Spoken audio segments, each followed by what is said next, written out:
Cricket world cup league 2 जो है वो लगातार जारी है और अब हमें देखना होगा कि 9 दिन और बचे हुए हैं राउंड 4 शुरू होने को लेकर। राउंड 5 भी कहीं न कहीं हमें देखने को मिलेगा सितंबर में। राउंड 6 की भी शुरुआत सितंबर से ही सही। कहीं न कहीं होगी। तो ये लगातार राउंड सब कहीं न कहीं हमें खेलने हैं अगस्त सितंबर में। तो क्रिकेट वर्ल्ड कप लीग 2 की अगर बात करें तो सबसे इम्पोर्टेंट जंग जो है सारी टीमों के बीच में वो है टॉप 4 में पहुँचने की। अगर आप फिलहाल के टॉप 4 की बात करेंगे तो कुछ इस तरह से है, जैसे कि आप स्क्रीन पर ऑलरेडी देख पा रहे हैं कि स्कॉटलैंड जो है इस वक्त नंबर 1 पे है, दूसरे पे कनाडा है, तीसरे पे नामीबिया यहाँ पर आ जाती है, चौथे पे नीदरलैंड, पांचवें पे ओमान, छठे पे नेपाल, सातवें पे यूएई और यूएसए ने भी शुरुआत की नहीं है, तो करेंगे 11 अगस्त से नीदरलैंड्स और कनाडा के खिलाफ नीदरलैंड्स में। तो फिलहाल जो टॉप 4 है वो तो ये है, लेकिन अभी तो बहुत ही अर्ली फेज बहुत है। ही अर्ली। कुछ टीमों के एक ही राउंड हुआ है, कुछ के 2 राउंड यहाँ पर जरूर नामीबिया और स्कॉटलैंड के 2 राउंड यहाँ पर हुए। अर्ली फेज है, लेकिन फिलहाल टॉप 4 ये है।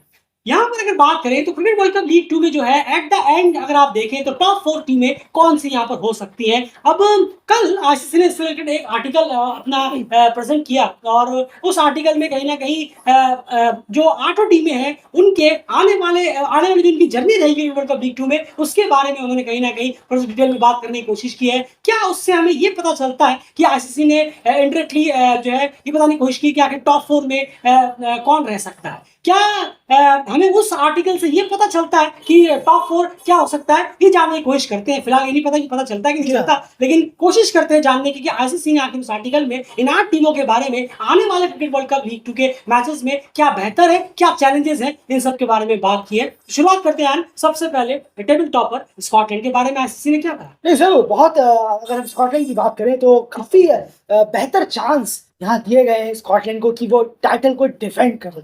जी हाँ, उन्हीं के पास है, वो क्राउन चैंपियन है वर्ल्ड क्रिकेट लीग 2 जो एडिशन 1 हुआ था उसके। और इस पर बहुत ज्यादा बैक किया गया है कि इस बार भी जो स्कॉटलैंड का परफॉर्मेंस जिस तरीके से जा रहा है यूएई में, फिर अपने होम में जिस तरीके से वो रन कर रहे हैं, तो जीत रहे हैं मैचेस, पूरी उम्मीद जताई है कि ये स्कॉटलैंड इस टाइटल को डिफेंड कर सकता है। बिल्कुल, तो स्कॉटलैंड के लिए उन्होंने क्लियर कहा कि पूरी तरह से चांसेस हाई हैं कि स्कॉटलैंड अपना टाइटल जो है वो डिफेंस करने में कामयाब जरूर होगा। उसके बाद अगली टीम जो सेकंड नंबर पर है कनाडा की बात करते हैं। कनाडा के लिए अगर आप यहाँ पर देखें तो यहाँ पर जो उन्होंने जो कनाडा के लिए पॉइंट यूज किए हैं वो है कि जो ऑल ऑफ अ सडन दो बड़े चेंजेस देखने को मिले हैं उससे टैकल करना सबसे बड़ा एक चैलेंज होगा कनाडा के लिए, क्योंकि अभी रिसेंटली कोच जो है कोच दिस है कि वो अब टीम के साथ जुड़े हुए नहीं रहेंगे और जो कैप्टन है उन्हें भी चेंज किया गया है। निकोलस कीर्तन अब यहाँ पर एज कैप्टन टीम के साथ जुड़ेंगे, तो ये दो चेंजेस किस तरह से इंपैक्ट डालते हैं प्लेइंग 11 में और गेम प्लेयर्स के गेम में, किस तरह से प्लेयर्स निकोलस को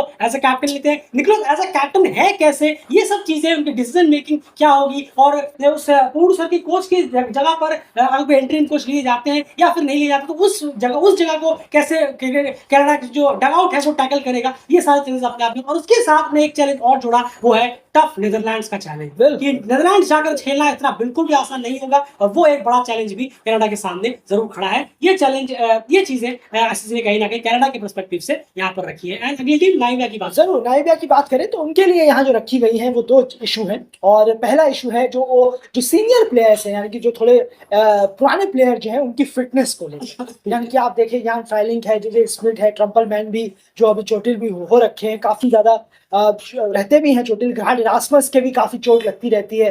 तो फिटनेस इशू बहुत ज्यादा टीम में जरूर है। जो ओल्ड प्लेयर जो हैं, जो सीनियर प्लेयर्स हैं, उनके बारे में यहाँ कहा गया है। और हमने खुद ये पर्सनली भी हम देखते आए हैं पिछले 2-3 सालों में कि किस तरीके से जूझती है नामीबिया सीनियर प्लेयर्स के फिटनेस को लेकर। तो उस पर थोड़ा वर्क करने की जरूरत है, उन्हें फिट रखने की। शायद कुछ जगहों पर ना खिलाकर उनको रेस्ट देकर ये हो सकता है कि शायद उन्हें फिट रखने की एक प्रक्रिया जिसे कहते हैं हम वो की जाए। वहीं पर एक और इशू है टॉप ऑर्डर का परफॉर्मेंस ना करना, और ये हम चीखते हुए आ रहे हैं पिछले 1-1.5 सालों से लगातार। बहुत अनस्टेबल है ना डेली क्रिकेट भी ये बहुत महीनों से और 1-1.5 साल से कह रहा है कि नामीबिया के ओपनर्स और वन डाउन बिल्कुल भी रन नहीं कर रहे हैं और ओपनर्स तो लगातार चेंज किए जा रहे हैं।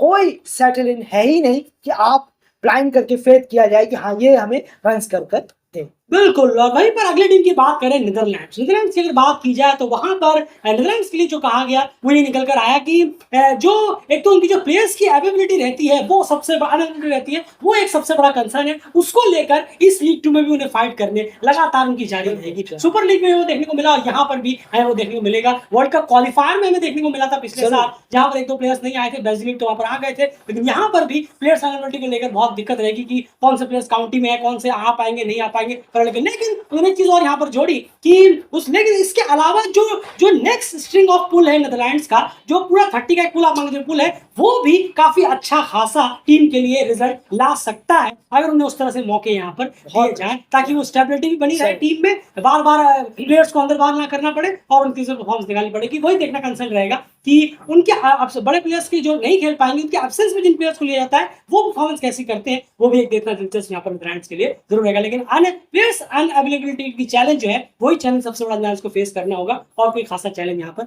उनके लिए नहीं होगा। उसके बाद अगली टीम की बात करें, टीम ओमान। जरूर ओमान की बात करें तो यहाँ पर जो लिखा गया है कि ओमान के जो ट्रांजिशन है ओल्ड प्लेयर्स से यंग प्लेयर्स को लाने का वो बहुत स्लो है, बहुत ही स्लो जा रहा है और इससे बहुत असर करता है। टीम की फील्डिंग जो है ओमान की काफी पुअर, हम देख चुके हैं 2022 वर्ल्ड कप में भी। बिल्कुल सही कहा आपने, 2023 वर्ल्ड कप क्वालिफायर जैसे इवेंट पर भी बहुत ज्यादा निकल कर आती है, वरना वर्ल्ड क्रिकेट लीग 2 में तो हम अमूमन देखते हैं पर वो छुपी रह जाती है, वो क्योंकि इतना बाहर नहीं आती। लेकिन जो देखते हैं उन्हें मालूम, उन्हें सब मालूम है जो फॉलो करते हैं ओमान को। तो यंग प्लेयर्स का जो एक पूल है वो बहुत ही स्लो आ रहा है, आ ही नहीं रहा। अगर हम कहें आ भी रहे हैं सॉरी टू से, तो उनकी एज ज्यादा है। आप डेब्यू भी करा रहे हैं तो उनकी एज ऑलरेडी हो चुकी होती है। तो ये अपने आप में एक कहना होगा कि शायद और ज्यादा ध्यान देने की जरूरत है ओमान मैनेजमेंट को इस पर कि वो यंग प्लेयर्स लाए। ऐसा नहीं है खाली लेकर आ जाए, लेकिन क्वालिटी वाले भी लेकर आए। ऐसा नहीं कि 50 आपने अपने डोमेस्टिक से उठा लिया और उनमें कुछ बात ही नहीं, ऐसे नहीं। आप यंग प्लेयर्स आए लेकिन उनमें थोड़ा सा बात भी हो, कुछ क्वालिटी भी नजर आए, लेकिन यंग प्लेयर्स आ नहीं रहे हैं, पुरानों पर ही सारा दारोमदार है और उनकी फिटनेस तो हम जानते हैं। बिल्कुल सही कहा। और जैसे कि आपने शुरू में कहा कि ट्रांजिशन के बारे में, तो वो भी कहीं ना कहीं स्लो है। ट्रांजिशन से हमारा मतलब है कि मान के चलिए आपके जो पुराने एक्सपीरियंस प्लेयर हैं वो अब कहीं ना कहीं अपने लास्ट दौर की तरफ गुजर रहे हैं। अब लास्ट दौर की तरफ गुजरते गुजरते मान के चलिए उनका लास्ट 1 साल है, अब उनका उसके बाद वो धीरे धीरे उनका 1 महीना बचा। लेकिन क्या अब 1 महीना बचा है, क्या अब हमारे पास यंग प्लेयर्स पूरे रेडी है? आकिब इलियास, अभी आकिब इलियास को नहीं, लेकिन थोड़ा बहुत और उनकी एज काफी हो गई है। जिशान, आकिब, बिलाल, कलीमुल्लाह, जतिंदर देखिए वो चले गए, तो क्या उनको रिप्लेस करने के लिए बिल्कुल 5-6 उनकी जगह पर टॉप प्लेयर्स रेडी है? नहीं है, नहीं। इसी ट्रांजिशन स्लो की हम यहाँ पर बात कर रहे हैं, जो कि आईसीसी अपने उस आर्टिकल में कही है। चलिए अब बात करते हैं नंबर 6 टीम की, जो टेबल में है नंबर 6 नंबर पर नेपाल टीम की। नेपाल टीम की अगर बात करें तो उनके लिए कहीं ना कहीं ये कहा गया है कि जब वो राउंड अपना खेलने के लिए उतरे थे नामीबिया और इंग्लैंड के खिलाफ, तब कहीं ना कहीं उनके जहन में एक और चीज थी कि टी20, क्योंकि वो वर्ल्ड कप में क्वालिफाई करने वाले थे, तो डेफिनेटली उन्हें वहां पर ओडीआई और टी20 को कहीं ना कहीं थोड़ा सा अलग रखना अगर होता रखते हो तो ज्यादा बेटर यहाँ पर रहता। और साथ ही साथ उन्हें ये चीज जोड़ी कि अगर एक स्टेबल फ्यूचर कहीं ना कहीं देखना है हमें, एक स्टेबल टीम नेपाल को बनना है कि नहीं, जैसे हम देखते हैं किसी टीम को देखकर हम कहते हैं कि अरे ये तो डेफिनेटली टॉप करेंगे, ये तो एट टाइम टॉप बेहतर करेंगे ही। वो चीज लाने के लिए कहीं ना कहीं नेपाल को ओडीआई क्रिकेट पर ज्यादा फोकस करना। ये क्लियरली आईसीसी ने अपने आर्टिकल में लिखा है कि ओडीआई क्रिकेट पर थोड़ा ज्यादा फोकस करने की, ज्यादा ध्यान देने की जरूरत है। कमबैक टीम कर सकती है, लेकिन उसके लिए उन्हें ओडीआई क्रिकेट पर सीरियस लेना होगा और ज्यादा फोकस उन्हें ओडीआई पे करना होगा बजाय शॉर्टर फॉर्मेट टी20 वगैरह के। तो ये कहीं ना कहीं ध्यान में रखने की जरूरत होगी। और सबसे और इसमें अगर डेलिकेट ऐड ऑन करना चाहे वो हमने पहले भी की हुई है और अभी भी की हुई है कि ये सीखना होगा प्लेयर्स को कि टी20 और ओडीआई में हमें डिफरेंट माइंडसेट का गेम खेलना होता है। कोई लेना देना नहीं है दोनों का, अलग अलग तरह की डिफरेंट माइंडसेट है। ये प्लेयर्स बहुत लैक करता है और वो भी कहीं ना कहीं इसमें देखने को मिला।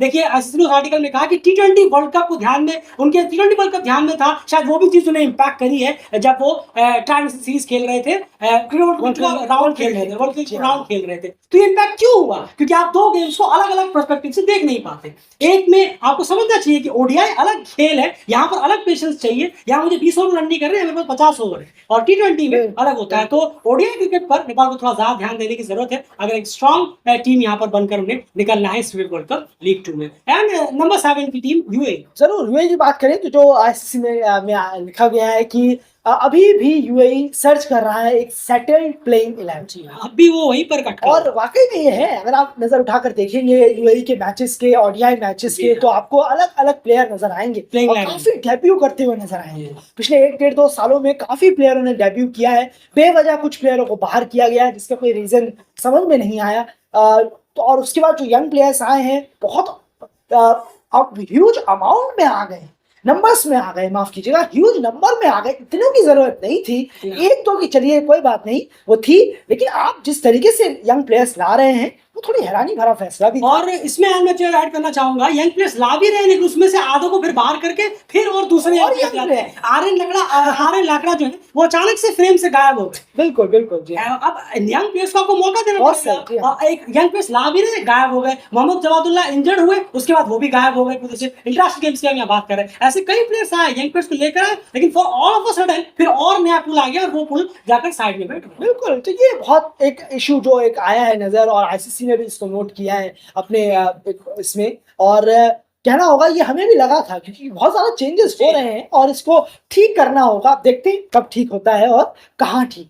बिल्कुल सही कहा, क्योंकि शुरुआत बहुत खराब हुई है। अपने ही घर में 3 जी हाँ। मैच टीम सही है, 4 जुलाई भी हो सकता था, तो बारिश ने कहीं ना कहीं फिलहाल के लिए रोक दिया, वो मैच कैंसिल नहीं हुआ, पोस्टपोन हुआ है। खैर उसके बाद लास्ट की टीम की बात करें जिन्होंने अब तक शुरुआत ही नहीं करी है लीग 2 में, हुआ यूएसए। यूएसए के बारे में कहीं ना कहीं उस आर्टिकल में आईसीसी ने ये रखा कि सबसे बड़ा तो चैलेंज रहेगा यूएसए के लिए कि वो स्क्वाड सिलेक्शन में स्टेबिलिटी लाने की कोशिश करे, जो कि बहुत बड़ा सरदर्द टीम के साथ जुड़ा रहता है। पिछले क्रिकेट वर्ल्ड कप लीग 2 में यूएसए ने 30 प्लेयर्स का इस्तेमाल किया था पूरे अपने सिर्फ 36 मैच खेलने के लिए। बताइए आप, 36 मैच खेलने के लिए आपने 30 अलग अलग प्लेयर को इस्तेमाल करके आपको चाहिए होते हैं मिनिमम 11 प्लेइंग 11 में 15 का स्क्वाड हो, ऑलमोस्ट एक और पूरी स्क्वाड 15 30 की स्क्वाड खिला दी सिर्फ एक 36 मैचेस का एक टूर्नामेंट खेलने के लिए। वो स्टेबिलिटी नहीं है, कभी वो बाहर होते हैं, कभी ये अंदर होते हैं, और फिर कुछ कुछ बाहर होते हैं वो अननेसेसरी और बे रीजन की वजह से बाहर होते हैं। रीजन भी तो समझ में आना चाहिए कि आपने क्या, तो उससे पहले कंट्रोल करें। जितना कम पुल आप लेकर चले पूरे इस राउंड के लिए उतना ज्यादा बेहतर ही रहेगा। कहीं ना कहीं आईसीसी ने किया कि सबसे बड़ा तो सिलेक्शन को लेकर कौन से प्लेयर खेलेंगे,